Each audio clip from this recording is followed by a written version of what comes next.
யோபு 28:12 ஞானம் கண்டெடுக்கப்படுவது எங்கே என்னும் கேள்வியை யோபு பக்தர் கேட்கின்றார். ஞானம் என்பது அறிவல்ல. அறிவை பெறுவதற்கு பல ஏதுக்கள் உண்டு. இன்று டிவி, செய்தித்தாள், மொபைல், புத்தகங்கள், கல்வி, ஒருவருக்கொருவர் பேசுதல், இப்படி அனைத்தின் மூலம் மனிதர் அறிவை பெறலாம். இதில் நன்மையும் உண்டு, தீமையானதும் உண்டு. ஞானம் என்பது அறிவு அல்ல. ஞானம் என்பது நன்மையானதை மட்டும் அறிவதும் அறிந்த நன்மையானதை வாழ்வில் செயல்படுத்துவதுமே.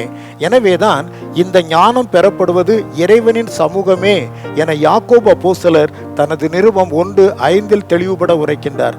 ஞானம் என்பது இம்மை வாழ்விற்கும் மறுமை வாழ்விற்கும் உரியது. இவ்வுலக வாழ்வில் நன்மைகளையும் மறுமை வாழ்வில் நித்திய ஜீவனையும் தருபவர் இயேசு கிறிஸ்து என்று வேதம் கூறுகிறது. எனவேதான் 1 கொரிந்தியர் 1:31 அவரே நமக்கு ஞானம் என்று உரைக்கப்பட்டுள்ளது. அந்த ஞானமாகிய கிறிஸ்துவை நீங்கள் பெற்றதுண்டா?